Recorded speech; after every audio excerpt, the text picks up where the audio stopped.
Bienvenue à notre chaîne Lightling Vision. Aujourd'hui, Mother continue avec la partie 2 sur l'explication sur les raisons profondes de l'arrivée de ce coronavirus. Et donc, ça me semble tellement difficile à expliquer pour Mother parce que pour elle, c'est tellement clair. Mais pour nous, ça reste très difficile à comprendre. Donc, je vous invite à écouter bien attentivement ce que Mother essaie de nous faire comprendre. Parce que pour moi, même si je suis comme vous, donc on ne comprend pas vraiment toutes ces significations de ce qui nous arrive dans nos vies ou dans la société, mais il y a vraiment une signification profonde. Donc, Mother, je vous invite à continuer avec votre explication. Merci. Je vous remercie. Bon, je pense que tout d'abord, vous n'êtes pas si démunis que ça, parce que vous avez quand même aussi une intuition. Mais vous n'avez peut-être pas encore appris à le prendre suffisamment en considération ou à lui faire confiance. Deuxièmement, une personne comme moi, oui, je comprends les principes de ce monde à un degré plus profond que vous. Certes, mais ça ne veut pas dire que j'ai tout compris parce que la vie, moi aussi, me met constamment au défi et j'observe un peu les mouvements pour ensuite essayer de comprendre. Ben, dans cette dynamique de compréhension dans laquelle je suis comme vous, j'ai observé beaucoup d'ignorance quant à la vraie nature de ce phénomène, de ce virus. Déjà physiquement, médicalement, extérieurement. Mais, même si ça a son importance, je dirais, si tu fais ta recherche à base d'un point de vue plus intérieur, plus spirituel, tu abordes la chose autrement. Tu sais tout d'abord que rien n'apparaît par hasard. Et j'en ai déjà parlé dans une autre émission, si un virus apparaît, ça veut dire qu'il y a une faille dans le système. Une faille qui peut avoir sa raison d'être. Soit il y a une faille parce qu'il y a un fonctionnement qui est incorrect, qui est erroné, ou bien la faille est la cause du fait que la bâtisse vieillit et que le système a fait son temps, tout simplement, naturellement. Ça veut dire que le système en lui-même n'est pas forcément fautif, n'a pas de faille, mais arrive à son terme. Peut-être les deux choses sont vraies dans le monde actuel, mais on peut dire que de toute façon, si un virus arrive quelque part dans un pays ou même maintenant dans une grande partie du monde, le message c'est qu'il y a quelque chose à changer et probablement qu'il y a un fonctionnement qui ne va pas. J'ai déjà parlé du terme corona, qui exprime l'idée de la couronne. Je pense que, ce que j'ai évoqué déjà, ce virus est venu disputer l'autorité de ce monde, dans ce monde. Et l'autorité pas à l'extérieur de nous, je ne parle pas d'un roi ou d'un président ou d'un groupement de personnes, je parle de l'autorité déjà de l'homme sur lui-même. Au quotidien, nous-mêmes, par qui laissons-nous nous guider? Est-ce que notre nature humaine, avec ses désirs multiples, j'en ai parlé déjà souvent, avec sa tendance à la superficialité, à l'inertie et à prendre juste son plaisir, son pied dans le bon côté de ce monde, souvent égoïste, sans tenir compte des autres, de la terre, d'autres éléments importants? Est-ce que c'est ça l'horreur de ce monde? Mais je crains que oui, actuellement. Je crains que le coronavirus nous montre que dans notre société occidentale, qui se propage depuis au moins 30-40 ans, quasiment partout dans le monde, aussi en dehors d'Occident, qui est pris comme modèle, ce système est erroné, parce que ce système est purement basé sur l'égoïsme humain, sans qu'il n'y ait plus aucune référence morale à quelque chose qu'on peut appeler l'âme ou Dieu. Et ce système est devenu néfaste, nocif, dangereux pour le monde entier. Moi, je ne pense pas que c'est le coronavirus qui est dangereux, mais c'est l'homme qui est devenu dangereux pour la Terre. Et c'est cette faille dans ce système humain qui est attaqué, qui a attiré le virus. Vous allez me dire, oui, mais il y a toutes sortes de personnes qui meurent. Oui, certainement, on ne peut pas dire que si un individu maintenant meurt ou ne meurt pas, que telle ou telle personne est donc une menace pour notre système, d'un point de vue spirituel et un autre, non. Il ne faut pas appliquer les choses de cette manière si basique. Mais de manière générale, nous tous sommes confrontés à un fonctionnement complètement erroné. Et un virus apparaît pour faire le ménage. À ce moment-là, tu vas observer que l'humanité va naturellement se diviser en deux camps.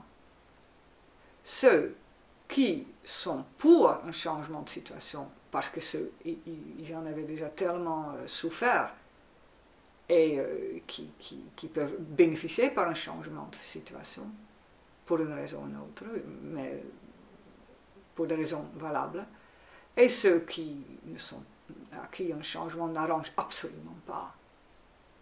Ben, ça va être maintenant la vraie bataille sur la Terre. Donc ce n'est pas le coronavirus qui est le problème. Le coronavirus est venu mettre le doigt sur une faille dans notre système, un égoïsme débordant qui a pris lié à un matérialisme sans borne. On veut que puiser le maximum de la terre, jouir le maximum de la vie, mais pas de la bonne façon. C'est la terre qui paye le prix. Et au détriment d'autres peuples, d'autres règnes de la nature, les plantes, les animaux, l'homme est devenu lui-même un cancer pour la planète. Et apparemment, à l'intérieur de l'humanité, il n'y avait pas suffisamment d'êtres humains à ralentir ça ou à créer un contrepoids.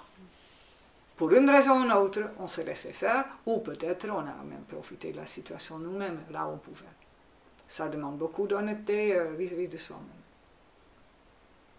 Mais le coronavirus est venu dire, oui, mais il y a quelque chose qui ne va absolument pas. Et au lieu d'avoir recours à une guerre dévastatrice sur toute la planète, la guerre a l'inconvénient que ça tue. Une guerre tue beaucoup d'innocents, souvent. Le coronavirus, dans ce sens, et encore une fois, je ne veux pas dire que tout le monde qui est malade du coronavirus n'est pas innocent. Ça, je ne dis pas. Mais je dis qu'un coronavirus travaille dans ce sens plus en douceur. Il ne fait pas sauter des immeubles entiers. Il touche des individus pour des raisons qu'on ne peut pas toujours juger selon les cas et qu'on doit respecter. Mais le message est là.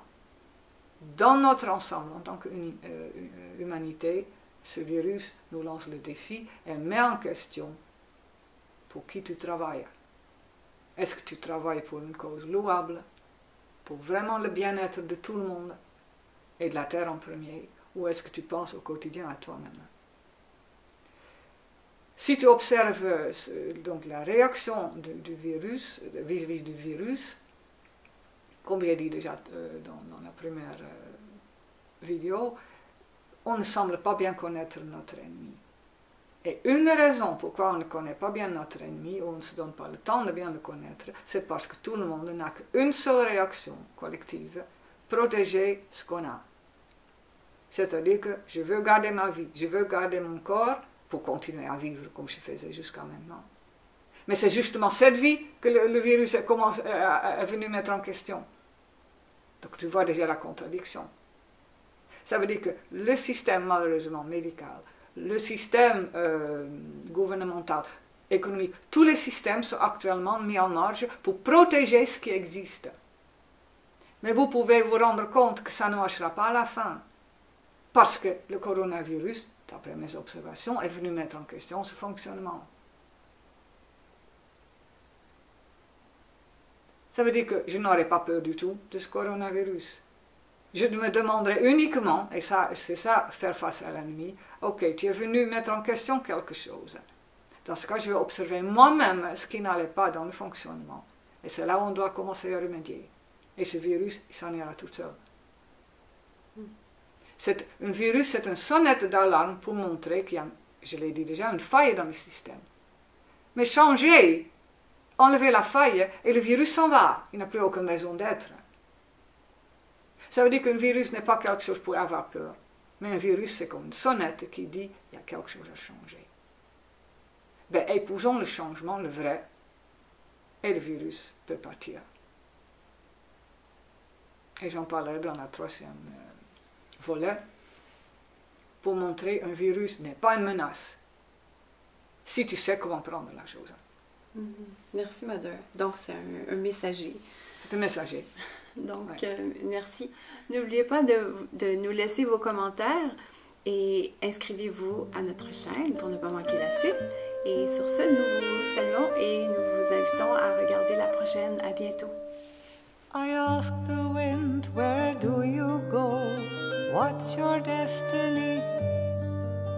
He said to me, I'll always blow. That's how it should be. I asked the corn, where do you go? What's your destiny? It said to me, I'll try to grow. That's how it should be. Driven by time, you turn around. You are the wheel of destiny. Man's desires increase your speed. You are the wheel of life. The quest for light will never cease. Wheel of destiny. You're spinning into eternity and set us free.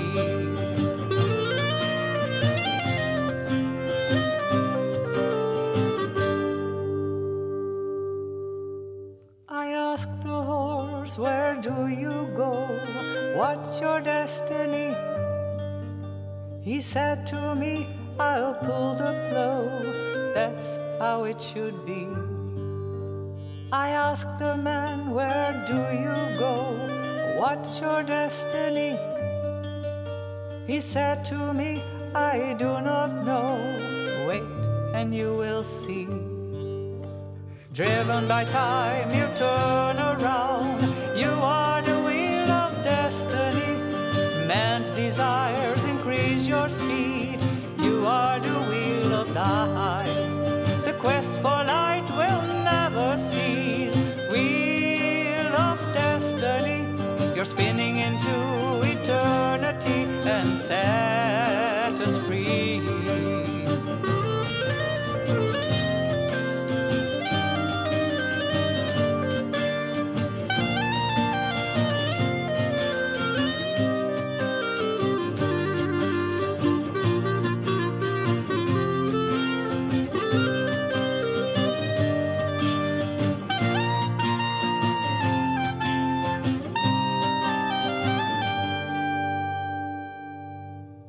I asked the man, where do you go?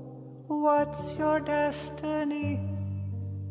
He said to me, my deepest truth, that's where I will be. Driven by time, you turn around.